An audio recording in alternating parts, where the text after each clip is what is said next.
Hola, buenos días a todos nuestros invitados del Fourth International Seminar in Contemporary Irish Literature and Film from Theory to Practice. Es un enorme placer para mí y todo mi equipo del Center of Irish Studies Banna, que forma parte de la Federación Europea de Asociaciones y Centros de Estudios Irlandeses de EFACIS, daros la bienvenida a esta actividad cultural dentro del canal de YouTube de la Universidad de La Rioja, hoy 3 de septiembre. Well, dear students and colleagues, it's a great pleasure to welcome you all to the 4th International Seminar in Contemporary Irish Literature and Film, From Theory to Practice. This is a new addition to the activities of the Center of Irish Studies, which has been celebrated at the University of La Rioja since 2017. The Center of Irish Studies, Banna, which belongs to EFACIS, which is the European Federation of Associations and Centers of Irish Studies, has partners from the University of Burgos, Deusto and Zaragoza, and has been consolidated over the last 4 years. To explain that title, Banna means bond or link in the Irish language, and it signifies that our philosophy is to join forces and work together to bring about interest in Irish studies in the north central part of Spain and indeed all over the world.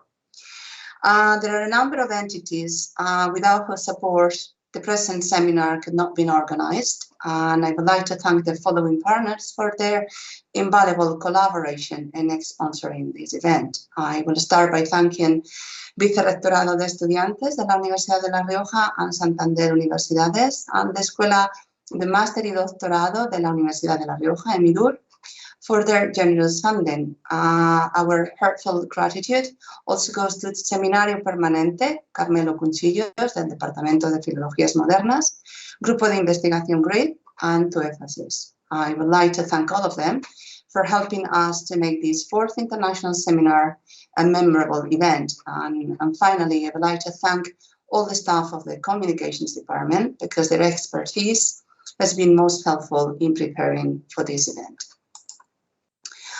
I would like to end this opening ceremony by pointing out that the program is rich, offering a wide range of topics related to the theme of contemporary Irish literature and film. The program consists of 2 plenary lectures, one by the distinguished professor and widely published academic Stephanie Schwerter, and the other by the eminent writer, artist, and teacher, Ime Martin. The 2 keynote speakers will examine the different strategies and methodological tools used by certain contemporary Irish film directors and writers in order to represent personal identity in their work. To this end, they will refer to issues related to gender, sexuality, ethnicity, class, nation, and religion. And our international seminar will offer researchers and students an opportunity to listen to Irish writers, artists, and academics, and to exchange ideas in an enriching cross-cultural context. So you are very much welcome. Now, it's a great pleasure to introduce our first keynote speaker, Professor Stephanie Sperker, who is Professor of Anglophone Literature at the University of Valencia. Stephanie, thank you very much for accepting my invitation. Professor Stephanie Sperker has worked extensively on comparative literature and translation studies in Paris for many years. And before moving to France, she spent 6 years in Northern Ireland, working at the University of Ulster at Queen's University Belfast. So her research interest lies in Northern Irish film and fiction, as well as in the intertextual links between Irish, French, German, and Russian poetry. Among her publications count Literalization of a Divided City, Belfast in Northern Ireland's Troubled Fiction, Northern Irish Poetry, and the Russian Turn, and City Limits, Film in Belfast, Beirut, and Berlin in Troubled Times, to be published in January next year by Bloomsbury.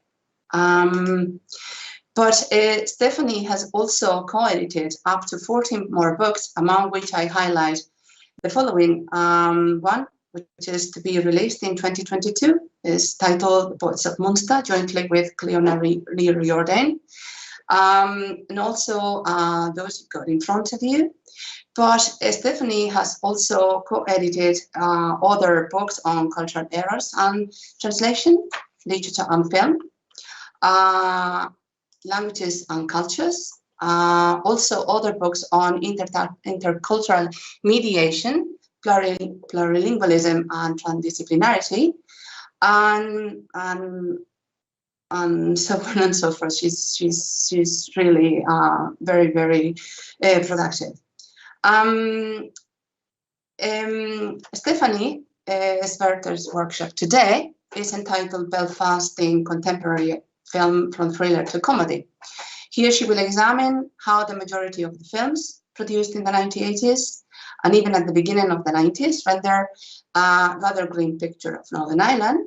However, after the ceasefire declaration of the IRA in 1994, a tendency towards a different depiction of the Troubles can be observed in Northern Irish film, and this will be her argument in the next 45 minutes or so. So, Stephanie, it's a real pleasure and honor to welcome you to the 4th International Seminar in Contemporary Irish Literature and Film, From Theory to Practice, this morning, and we're looking forward to listening to you. So the floor is yours.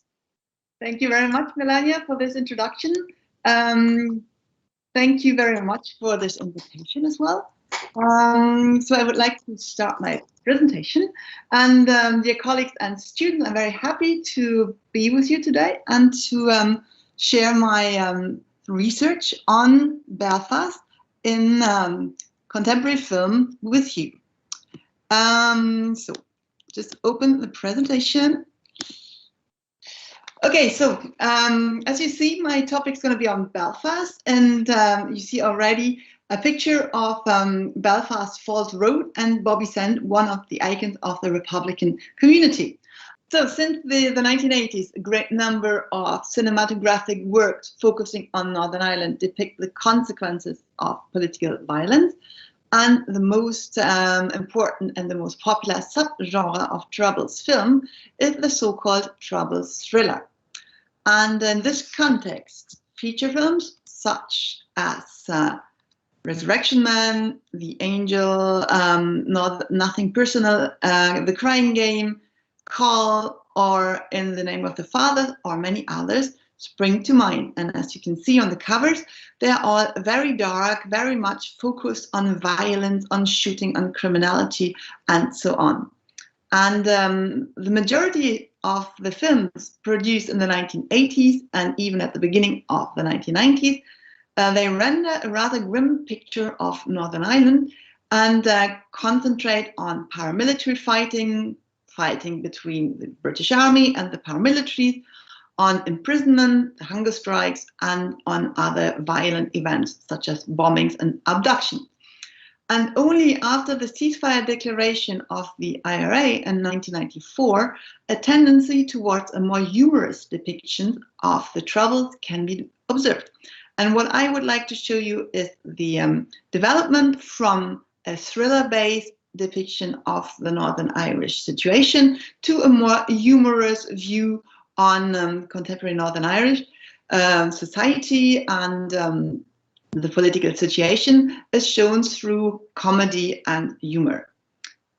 And the epicenter of political violence during the Northern Irish conflict was Belfast, and due to its urban fragmentation, Belfast was very attractive for thriller writers and people who wanted to produce films which have a thriller action.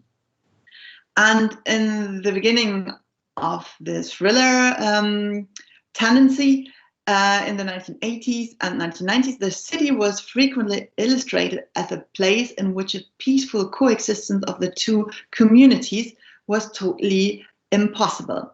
And the city's fragmented urban space and the internal ethno-religious boundaries have inspired numerous action films with bombings, shootings, and raids and abduction. And I would like to give you an impression of the fragmentation of Belfast urban space so that you can understand why internal boundaries and borders are such an important issue in these films. So as you can see, the red color are the areas where we have a predominant Protestant population. The green color, the dark green color, is predominant Catholic. The pink color is middle class mixed. The other areas are rather working class. And as you see in the north of Belfast, we have a patchwork of Catholic and Protestant areas. Most of them are kind of separated from each other in the north by peace lines, and the peace lines are kind of boundary markers between the areas, like walls, which prevent people from going from one area to the others. Another kind of boundary marker are the so-called curbstone paintings. That is the painting of curbstones in the color of the British flag or the Irish tricolour. So you can see in this way, people indicate the internal boundaries, indicate which community is living in which area. I would like to show you a number of peace lines, which take different shapes and forms. There are about 30 peace lines, and they are not in the process of being deconstructed, because people who live in what they call the interface next to the peace line, they kind of prefer having them in the vicinity to be able to kind of be closed off from the other side. This is another type of peace line. Here another one which is quite high, so very often you have a construction of barbed wire on top of the peace line so that people can't throw either stones or maybe self-made bombs over to the other side. Here this is kind of a gate which functions at the same time as the peace line, and this is connected to a camera, and if there is trouble on one side or the other, the gate can be closed from far away from the police station, so that you have a border between the two areas. Here you have different kind of boundary markers. This is a phone box. If you see a kind of a Protestant phone box, because it is painted in the color of the British Union Jack, just an indicator of Protestant territory. Here again, it's a kind of more humorous depiction of the Pope, who is not allowed to enter the Protestant area. UVF is the name of a Protestant paramilitary organization. So I just wonder, I think the Pope wouldn't like to go there anyway, but here you see it very explicit.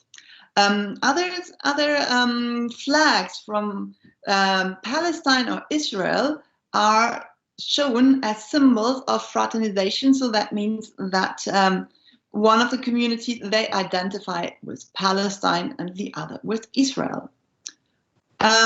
Here you have murals, which is a very important boundary marker in Belfast, to show which side is living in which area. Here, this is the Newton Arts Road in the West Belfast area, East Belfast area, Protestant area. Here again, paramilitary, and very often we find local heroes painted on the wall, very often paramilitary fighters who kind of died during the conflict, and these are pictures commemorating them and giving them a status of a hero. This is the other side. These are Republican murals. That means from the Catholic community. Very often you see the Irish flag, the Irish colors. Here you can see as well that the street names are in English and in Irish as well. And very often they depict historical events, like here, this is the Easter Rising, and very often you see kind of local heroes on these murals as well. This is a Catholic mural for the hunger strike, commemorating this event in the Catholic community. Here again, you see a picture of Ireland, the Mother Island, the symbol of Ireland, and with Irish symbol, and of course the color green. And this is again a mural in the Catholic community. So what is interesting is that the films, I mean, I've shown you these boundary markers to illustrate that the boundaries are very present in contemporary Belfast, and that people, especially writers and filmmakers, use them to indicate territory and to make their character move from one area to the other. And of course, this kind of creates tension because people are basically in these films not allowed to go to the other side. And there are two academics, Jerry Smith and Bill Ralston. They pointed out a number of thriller stereotypes occurring in Northern Irish fiction. And these stereotypes can also be seen in Northern Irish film. Just for Northern Irish fiction, there are about more than 700 novels and short stories written on the Northern Irish conflict, and very many films are based on novels. So I would like to show you a certain number of stereotypes which has been pointed out by Jerry Smith and Bill Ralston, and which can be determined in Northern Irish films. So first, let's have a look at the male stereotypes. So we have the paramilitary boss, very often obsessed with power, violent and dangerous commander, has political pretensions, does not dirty his hands with blood, and moves in the public sphere of life. So that means this is one of the male stereotypes. There are some more. Sometimes characters have kind of mixed characteristics, taking on some of the paramilitary boss and some of the gunman or others. So the gunman is kind of the servant of the paramilitary commander. He's a member of a paramilitary organization, ruthless and violent, misogynist very often alcoholic, addicted to drugs, sex, and obsessed, and he is commanded by the boss, the paramilitary boss.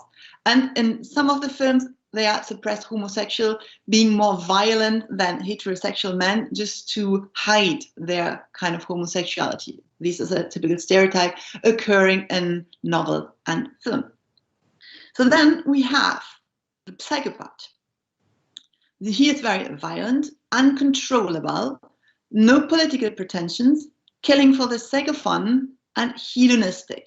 So that means this psychopath is more or less a gunman, but he becomes totally uncontrollable and is not able, I mean, he doesn't have any political pretension, he's just having fun by killing people, and he is not easy to be handled by the paramilitary boss. Now, let's have the stereotypes of women. So we have the typical stereotype of the mother, peace-loving, passive sufferer, protective of her children, submitted to her husband, emotional, confined to the domestic sphere of life. So that means the mother doesn't have to say anything in the conflict, she's just suffering from the consequences of it. And then we have the opposite stereotype, not the peace-loving mother, we have the prostitute. So that means the evil woman, they're often a murderous seductress, because sometimes the prostitutes were used by the police to track down paramilitary bosses or to track down people. No moral values, very often treated like an object. Calculating, no influence on politics. So this is the second stereotype. And then we have the villain, which is a bit like the equivalent of the psychopath, the male stereotypes. Very often a young virgin or frigid grandmother, more violent than man, uncontrollable and demonic, no femininity, and a second-class terrorist, as prone to self-doubt and tears.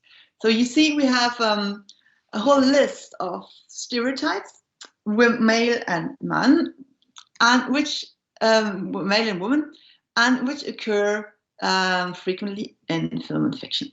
What I would like to show you, a few scenes taken out of two films, two typical troubled thrillers, and let you have a look at a different set of stereotypes.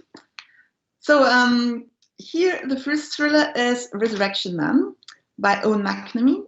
The film is based on the eponymous book by Owen McNamee, and this troubled thriller, as well as the next one I'm going to show you, Nothing Personal, they are not set in the milieu of the IRA, but in the milieu of the Protestant paramilitary organizations, which is rather an exception because most of the thrillers are focusing on IRA fighting. So this film, both of the films, this one and the next one I'm going to show you, they take the action takes place in the mid-70s and concentrate on the gruesome deeds of the Schenkel Butchers. And the Schenkel Butcher was a paramilitary organization, a Protestant, a loyalist paramilitary organization, which in the 1970s and the beginning of the 1980s killed lots of people in the Schenkel area in East Belfast. In West Belfast, because Schenkel area is a Protestant enclave in West Belfast Catholic territory. So they were convicted of 19 killings as well as countless attempts of murders, kidnapping and bombing and mutilation. They were focusing on Catholic victims, but very often they killed as well their own because they mistook them for Catholic victims. So here I show you that is the protagonist of the film, and I let you have a look at his kind of behavior, and then we will have a look at what stereotype he is presenting.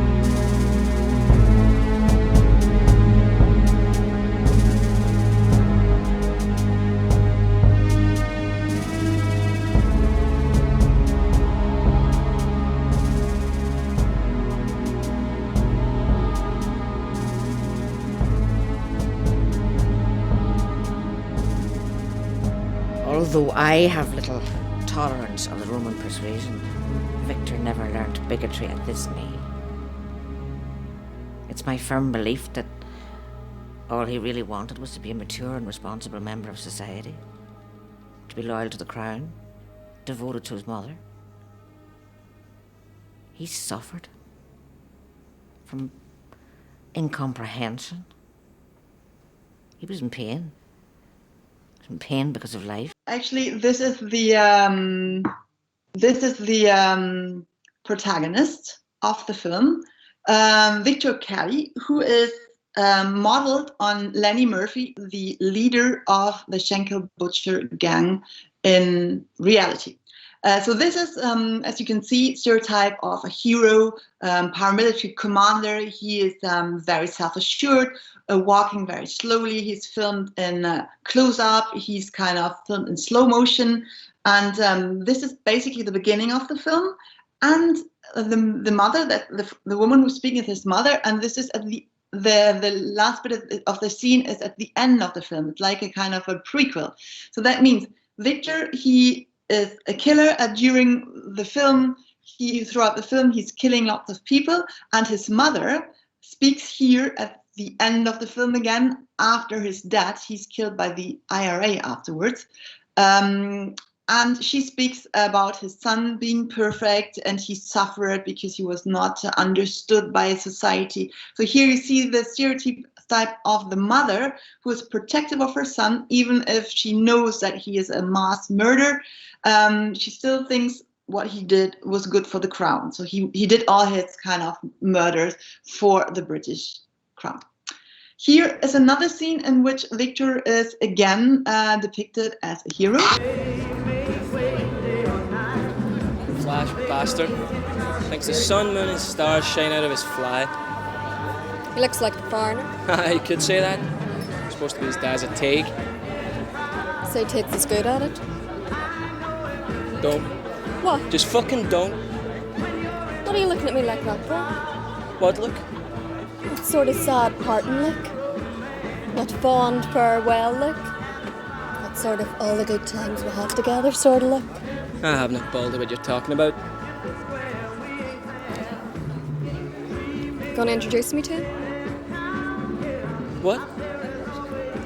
Do I have to say everything twice to you these days? I said I want to meet him. And you can fucking introduce yourself.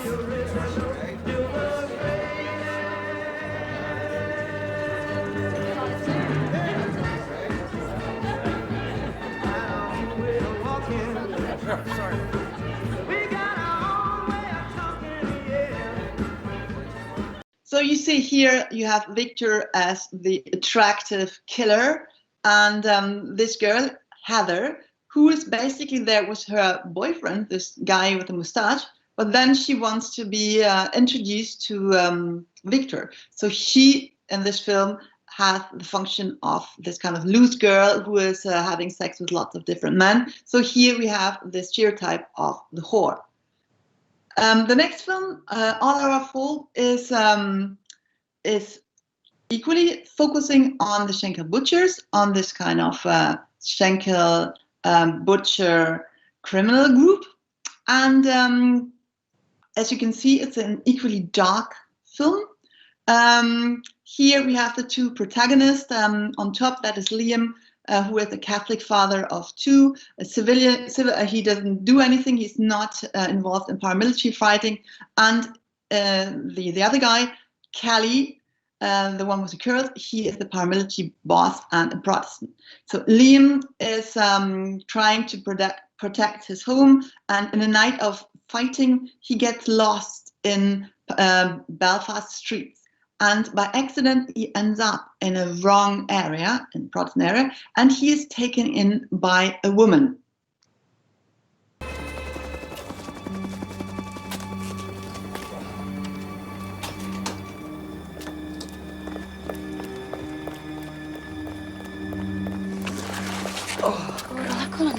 No, it's all right. It's all right. I have to get home. Where's home? Look, come in. I'll fix you up the best I can. No, it's all right. You needn't bother Don't yourself. bother. Come on. Come on.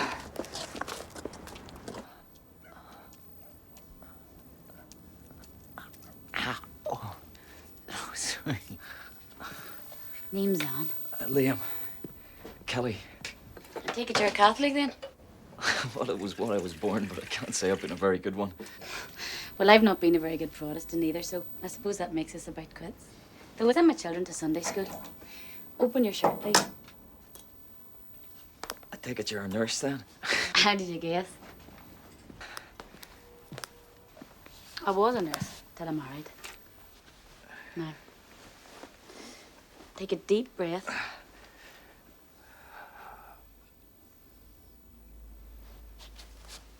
Will I let it out? I do. And again. So you see, this is the typical stereotype of the mother again. So this is a woman who's been divorced. Actually, she's the ex-wife of Kenny, the other protagonist, the paramilitary fighter, and he takes Liam in because he's just kind of seeing this man wounded in the street. And she is not only a mother, but as well a nurse. So you have this kind of stereotype of the caring woman in a double sense. In the next scene, we have a kind of negotiation between different types of paramilitary bosses, Catholic and Protestant, who try to negotiate a ceasefire and negotiate kind of a territorial control. So I just want to show you with this scene the dark atmosphere of the paramilitary kind of encounters.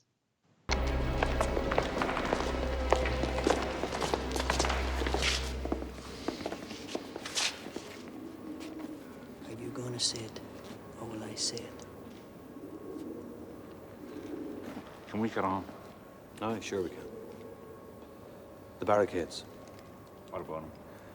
We are prepared to set a time and date, here and now, for removing certain barricades from the streets. Our barricades stay right where they are. No fucking surrender, huh?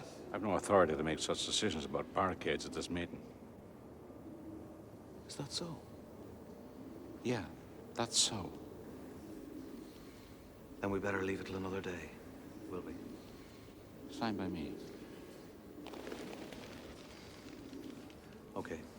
A girl was assaulted by a fellow who's been prowling our streets, looking through windows, displaying himself. Utterly disgusting. Oh, yeah, it is utterly disgusting. Aye, we know the shit. That's done. In your own time, eh? Last night, a young man on his way home to his wife and family was shot and then mutilated. You know perfectly well we're not here to discuss such matters. He was an innocent man. Aren't yous all? Did you order this killing? We're not discussing it. Did you order it? Go fuck yourself! If the IRA want to protect their people, then they better wear uniforms so we can see we're fighting. Aye. And they'll paint big round targets on their backs for you. This form of attack on our community is utterly unacceptable. So you see, there are different kind of paramilitary bosses and gunmen who are kind of taking revenge on people who were kind of murdered in one community and in the other. So that was just to show you that there are different kind of hierarchies inside the two different paramilitary groups. And the last example of this film is the stereotype of the psychopath who's just doing killings for the fun of it.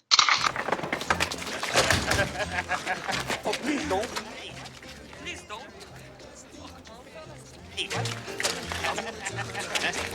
Hey, what's a good suit? Come on. Come on, fellas. Look, here's your tailor.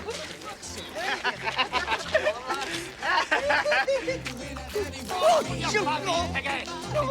Buddy! What the fuck's that engine at? Here we come! What are you doing? Oh, no, that's look who we have there. Our two best friends. Away home and lay down, Billy. You fucker!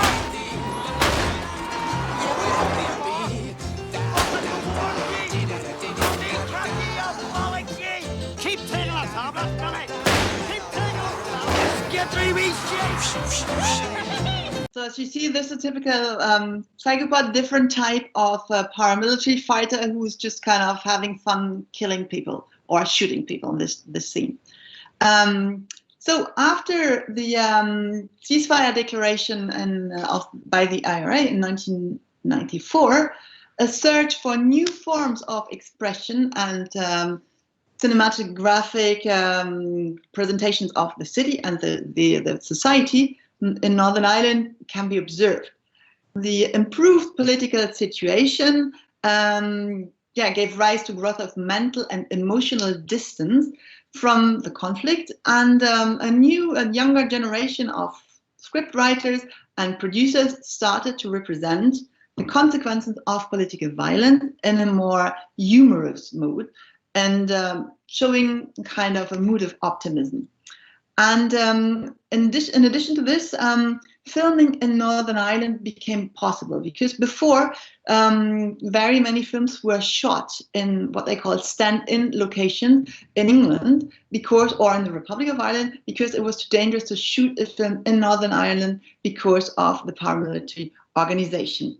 And then after 1994, new sources of funding came up, like the Northern Irish Film Council or the lottery funds, and these funding made the production of locally shot film possible. And here you can see a number of films, and these kind of films were called the ceasefire cinema.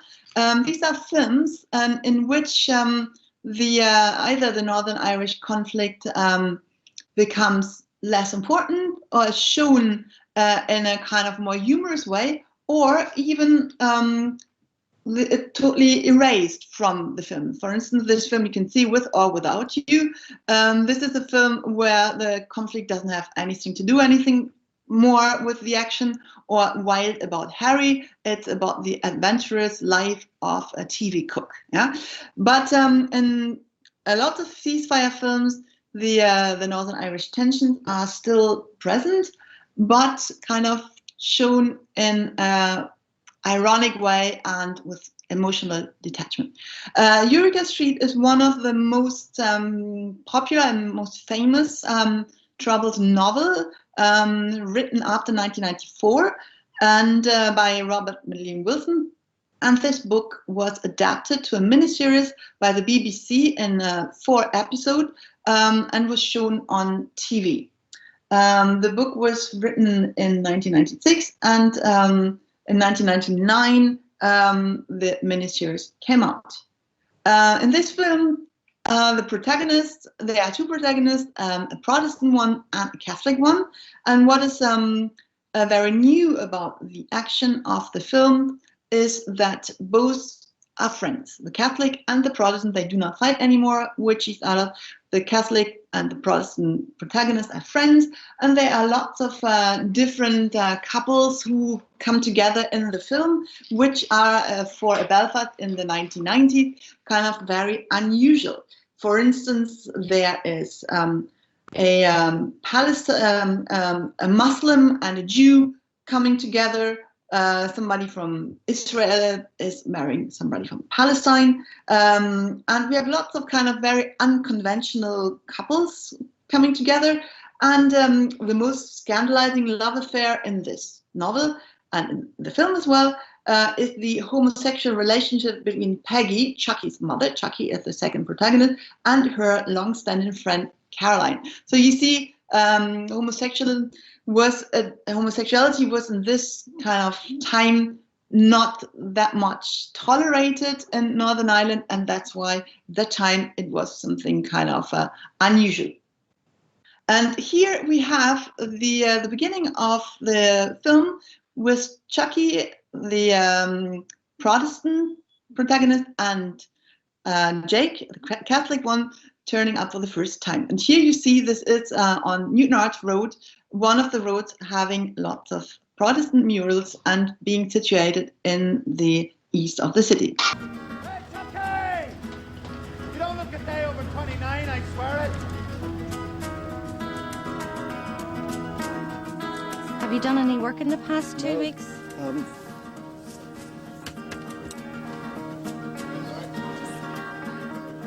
Have you done any work in the past 2 weeks? What do you think?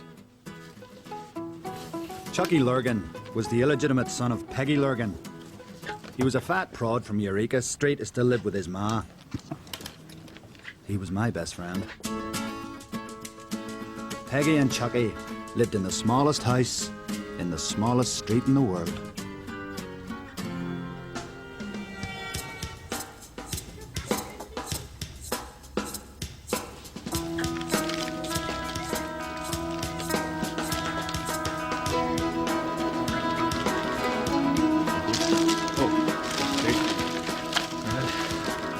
How are you?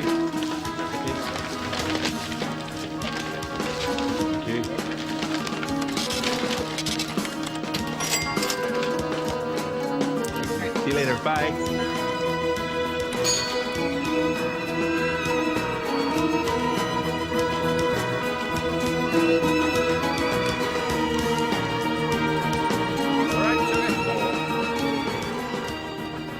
Chucky was obsessed by cars, money, and fame. Particularly fame. He loved celebrities. Any celebrities. Notoriously in his younger days, Chucky had managed to get a photograph of himself with the Pope on the Pope's first ever visit to Ireland. Happy birthday, son. Unfortunately, Chucky was a Protestant. Nonetheless, Chucky began to see an absurdity in all the hatred. I mean, sure, the Pope was a Taig, a Fenian, the logical extension of all that was Catholic in the world, but no one could deny that he was famous.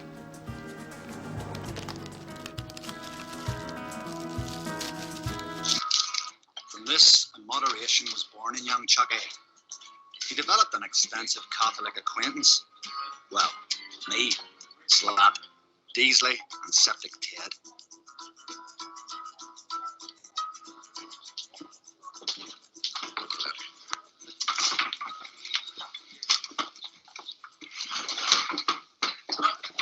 Happy birthday to you. Everything was about to change, of course. I'd pondered it 1,000 times, but I'm still not sure how it all happened.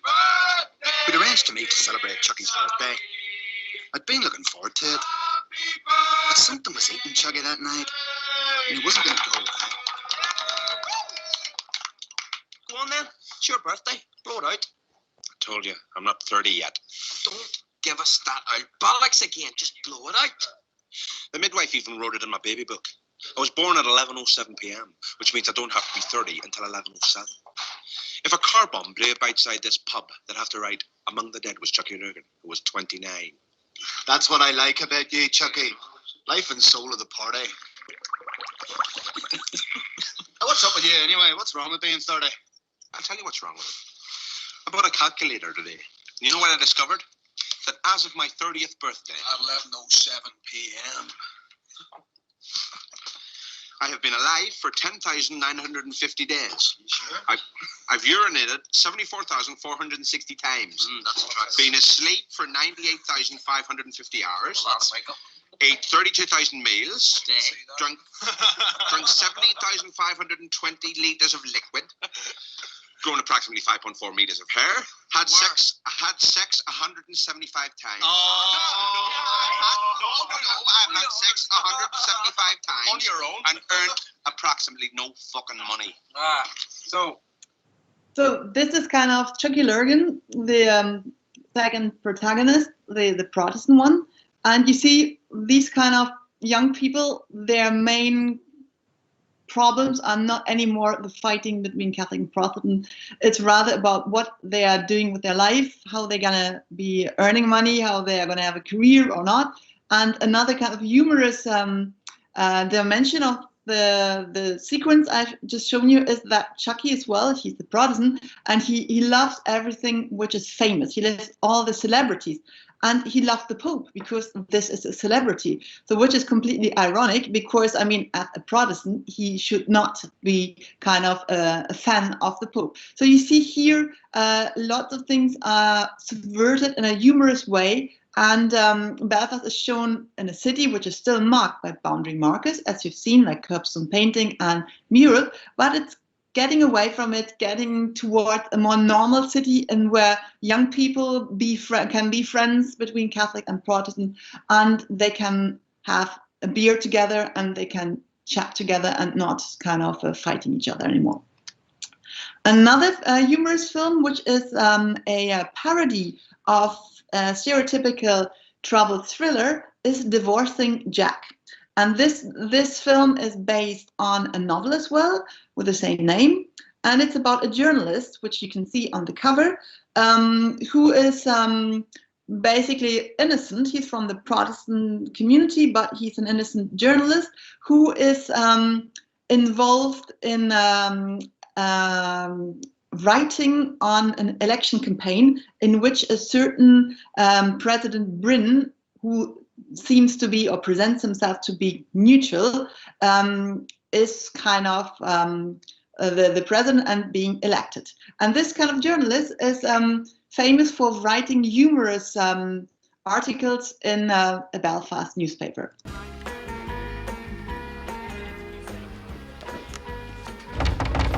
Doctor, my office now.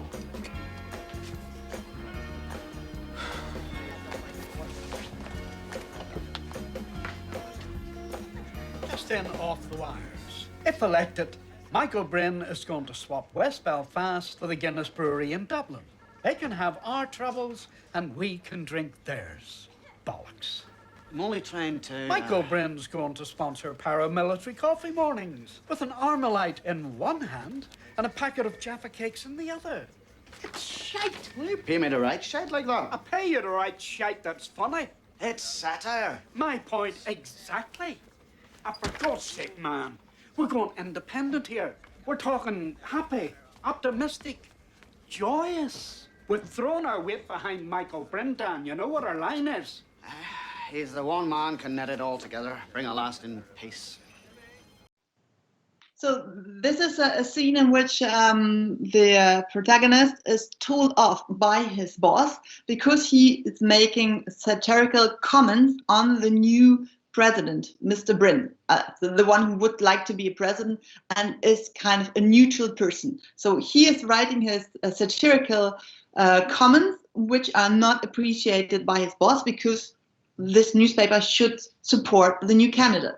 So the new candidate seems to be a brilliant man and seems to be a clean man, but in the end we find out that he is not clean at all because he has committed a murder and by orchestrating a bomb in a hotel. So this only comes up when Starkey gets into the possession of a tape on which Bryn, in a drunken state, makes a statement about his kind of a criminal involvement. But the protagonist doesn't know what is on this tape, so he just gets this tape by accident, and that's why he's chased by the paramilitary organization of both sides. And so I can show you now a kind of an extract of the film where he's chased in a very humorous car chase scene by the paramilitary organization of both political sides. Gotcha.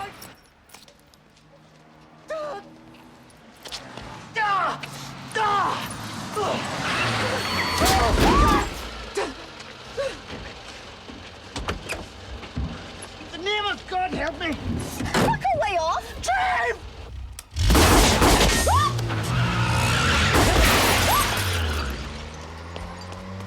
Holy Mother of God!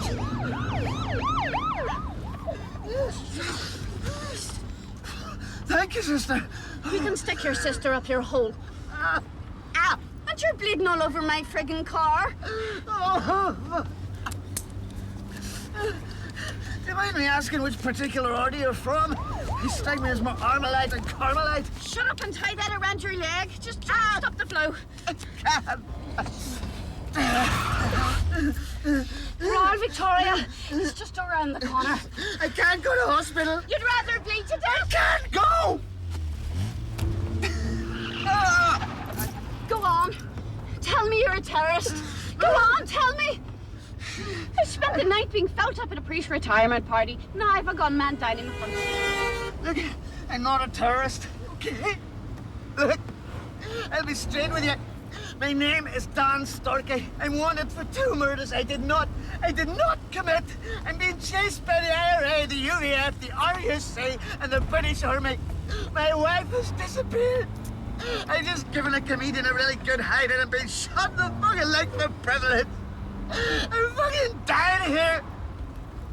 Please help me, sister. Oh, Jesus Christ. Work. So let's go to the next one. This is another film which is called The Everlasting Peace.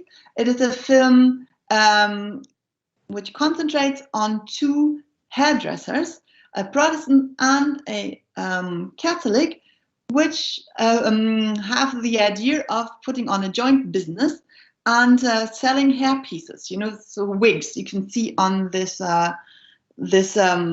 picture.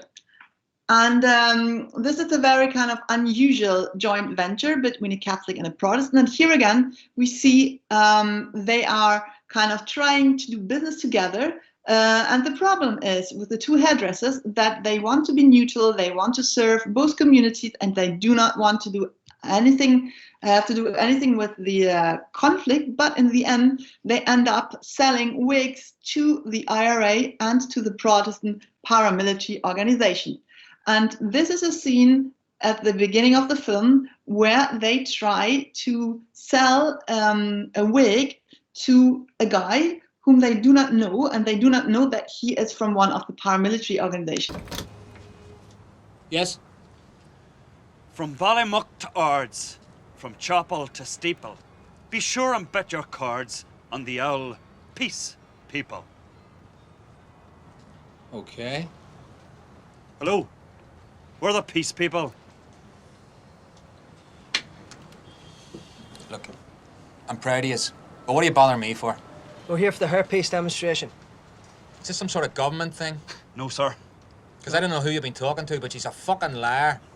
Who's a liar? I'm a good Christian man. Okay. A man who's avoided the sins of the flesh. My body is a temple. Could we come inside, sir? Look, I told you. I don't know who you've been talking to, but she's a fucking liar. You'll find no herpes here. Herpes? Not what you said. No, sir. Her pieces. Oh. I thought you said herpes. No, sir. No. So what do you want? We're with the hair pieces. Okay.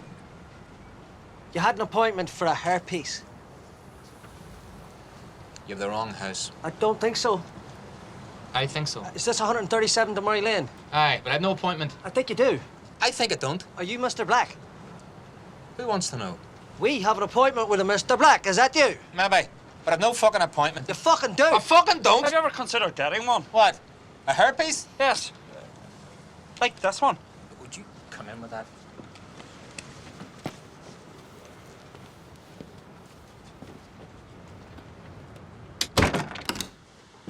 As a matter of fact, I have considered it, actually.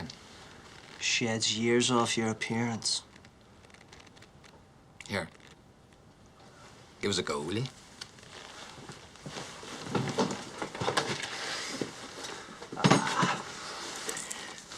Yeah?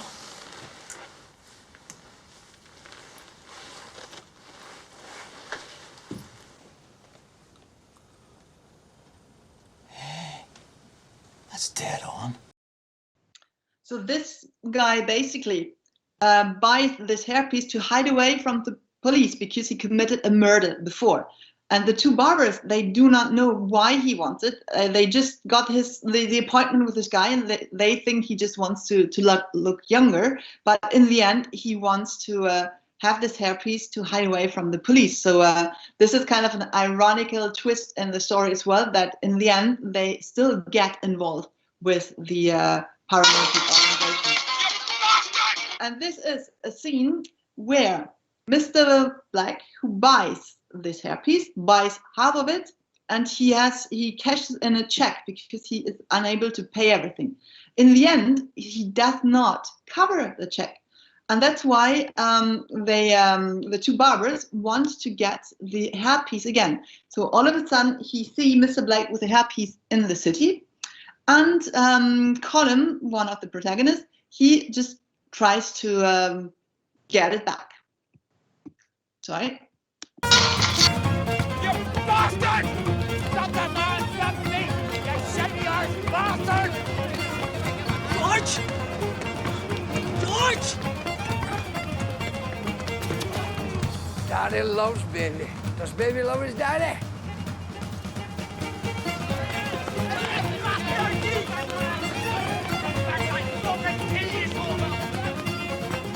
Lunatics.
I've still got your sticky tip. Oh yes, still got your fucking sticky tip, you bastard. You yellow-bellied bastard. I'll be waiting for you. Repossession! Here, do me a fucking favour, you bastard. Do me a fucking favour, you bollocks.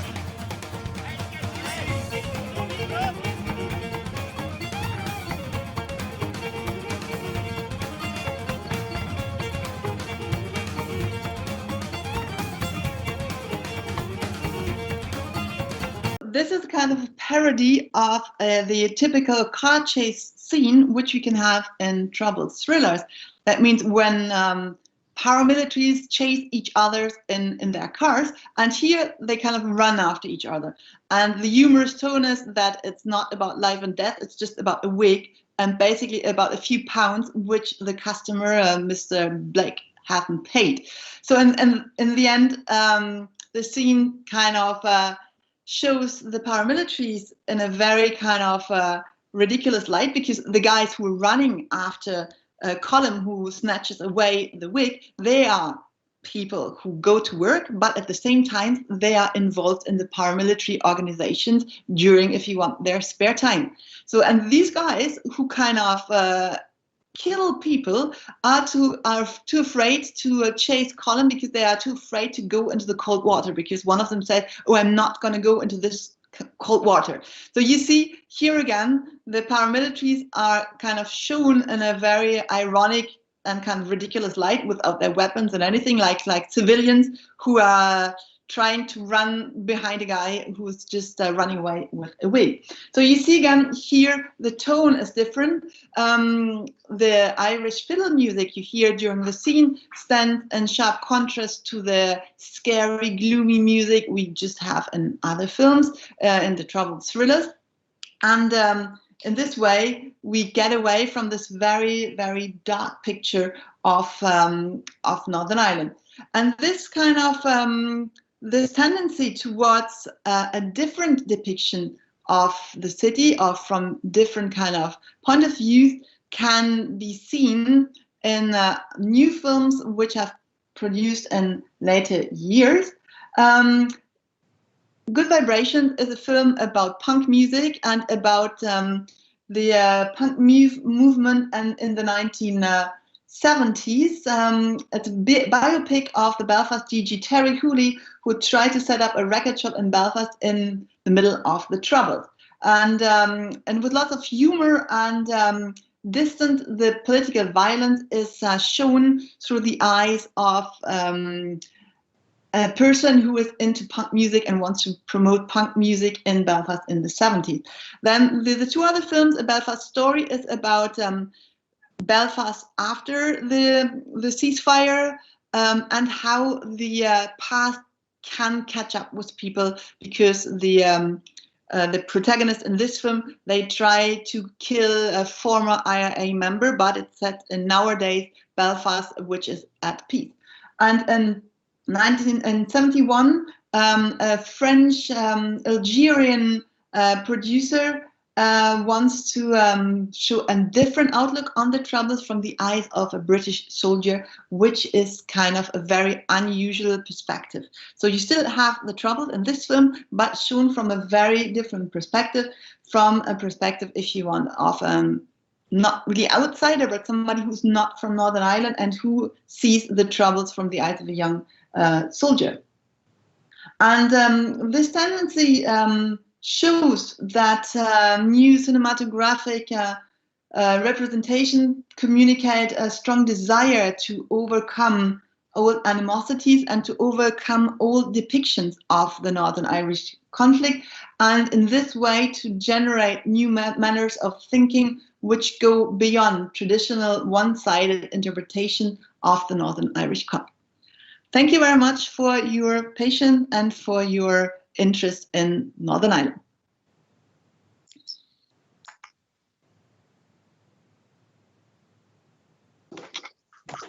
Thank you so much, Stephanie, for this wonderful and really entertaining talk. It's been wonderful to listen to you and to get to know so much about thriller and comedy. And the ideas that you chose were really, really funny. I would like to ask a few questions about these issues. I will start with, do you think, is there a similar development from thriller to comedy seen in Northern Irish novels? So as most of the films are actually based on novels, I would say yes. So it's a kind of a general tendency to try to represent the situation in a more humorous way, with more kind of intellectual and emotional distance, to try to understand both sides, but trying to get away from this very gloomy and very dark depiction. So this can be seen in novels as well. Mm-hmm. And tell me, in which sense are films focusing on Northern Ireland different from films concentrating on the Republic? On the Republic, yes. In the Republic, the issue of the Northern Irish conflict is not that present. So it's more on other issues, like social issues, like maybe migration, what was changed in contemporary society through the influx of migrants, social issues of social deprivation, of kind of social inequality, and these are topics which are more present than the conflict. So this is, I think, very, very typical of Northern Irish films. And tell me, are themes occurring in films on other divided cities similar to themes treated in films on Belfast? So I would say yes, comparing to Belfast and Belfast to Beirut and Berlin, for instance. So what is interesting that in all of the films on these cities, you can really see this movement from a very dark depiction of the city toward a more humorous depiction. So that you like to get away from only the kind of illustration of horror scenes, so that you get away and trying to see the conflict from a different angle. But what is interesting about, I mean, you can see this development, especially in films on Berlin. In films on Beirut, it's very interesting. They seem to skip one step. That means in Beirut, you do not have films which make fun of the conflict. You have films afterwards which get away from it, which are very humorous, but they do not speak anymore about the conflict. And I think this is because you have laws in Lebanon according to which you have to avoid offending the other community. And very often, if you make fun of somebody in a conflict situation, this can be seen as offending. And this is one, because there are laws, and as well because maybe, as you know, the situation in Lebanon is pretty bad at the moment as well, that people are either they want to forget about it, but they're not ready yet to engage their conflict in a humorous way, to kind of rework the conflictual past with comedy and humor. So that's very interesting, which you can say about films in Lebanon. And in Berlin, you have lots of film making fun, especially of the Stasi, the KGB, and the border police. So there is no problem. I mean, there are lots of comedies making fun of the division of Berlin and so on. So that's kind of a different ballgame. Mm-hmm. That's really interesting. And finally, do you think that in the post-Brexit period, films will go back to a darker depiction of Northern Ireland?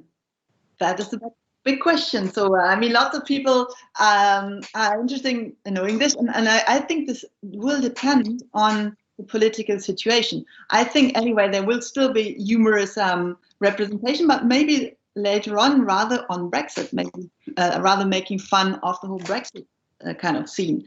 Or if the situation is getting worse in Belfast due to Brexit, maybe we will move away from the humorous depiction and getting back to realistic depiction. So I think these are two possibilities, either that way or other way. So, but maybe we just should hope that they will go on with humor and not getting back to this very dark depiction of the city. So, Stephanie, thank you so much for this wonderful talk, and thank you for accepting our invitation to the international seminar. Wish you the best of luck on your future career, and it's been a pleasure to have you with us today. Thank you very much, and I hope to see you soon again. Yes, hopefully, and I'm sure we will. Okay, bye. Bye-bye.